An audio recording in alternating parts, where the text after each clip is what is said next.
The XTA-60. Let's install it, eh? Let's do it. Let's get amongst it. Now there's two things you can do here. You can clamp off your breather hose to stop the oil from dripping out, and be very mindful when you remove the motor not to rip the breathing hose, so by removing the breathing hose like so. Or you can completely remove the breathing hose like what I'm doing and just deal with the oil that drips out. Then we're going to flip the bike over. Grab a buddy if you need to help you. Remove the chain. Remove the bash guard.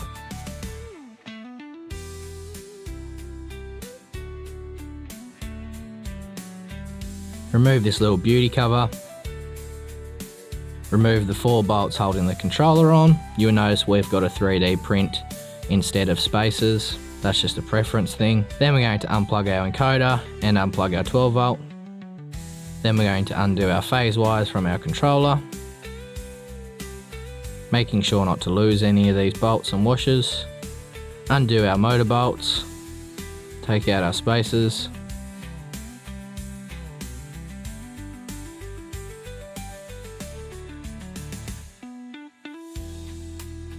Last bolt is this main bolt going through the gearbox. Remove it and your motor is free. Making sure to be mindful of that breather hose if it's still attached. It will rip quite easily.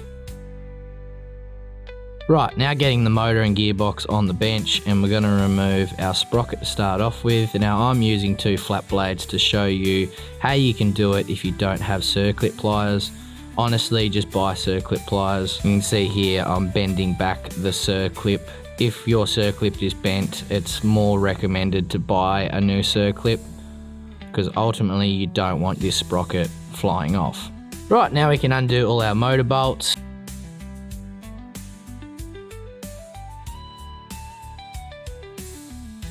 Now you can see here on the 12 volt, this is how we've chosen to bolt the 12 volt to the motor. A lot of them have a little metal bracket that we won't be using.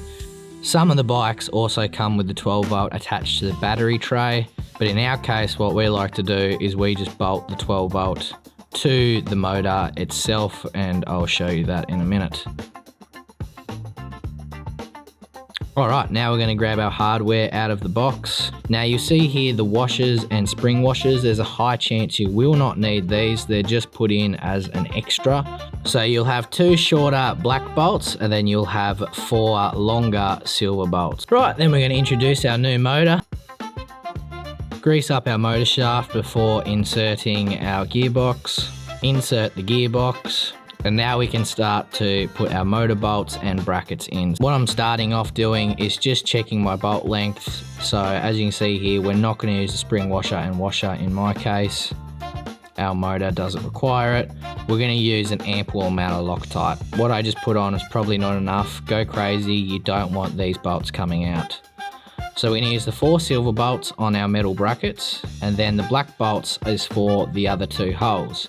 But in our case, we want to bolt the 12 volt on. So I'm going to use one of our old bolts and a couple of washers in between the gearbox and the 12 volt in order to bolt our 12 volt onto the motor, like so.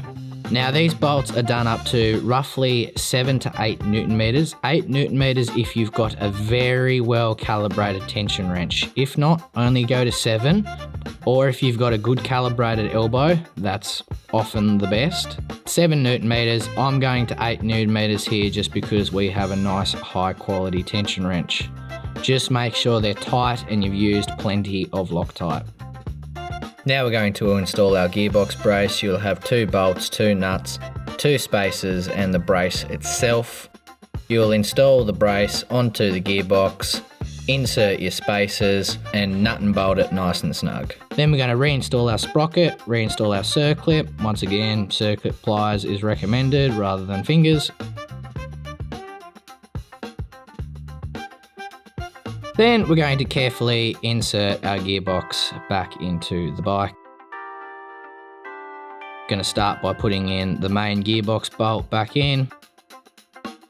Then we're going to put our short motor bolts supplied in the kit into the sprocket side of the motor, and we're going to tighten these up nice and snug before we do the other side. Then we're going to put our spacer, and you might need some shims depending on your bike. All bikes are a little bit different when it comes to tolerances.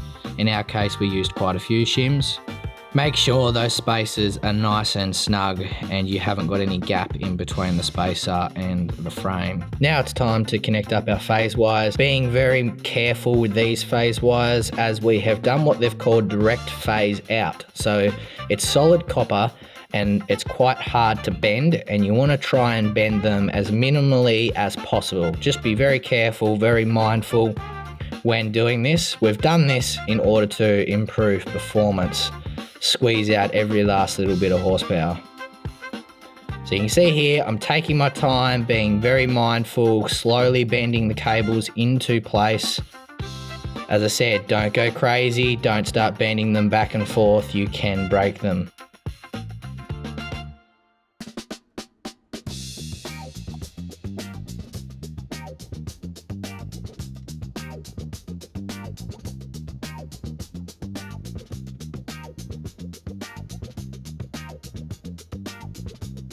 And we're going to begin to bolt our controller back to the bike.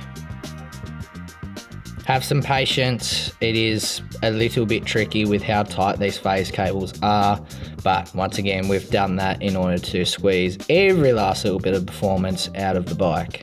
Right, now we're going to plug in our 12 volt and our encoder. If you're deciding to not use the 12 volt, that's okay too. Just make sure you tape up the connector nice and thoroughly so no water can get in. Better yet would be to heat shrink it. Once again, taking your time, poking all the wires nice and snugly back. Be as gentle as possible. Now we can put our beauty cover back on. Reinstall our bash guard.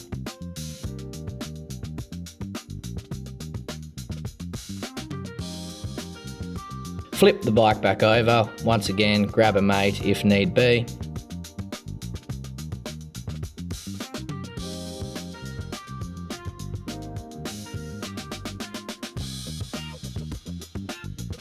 Reattach our breather hose.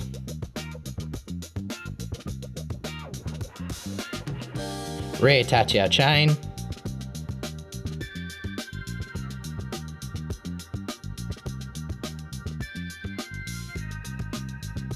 Make sure to tighten up that gearbox bolt because we only loosely put it through before.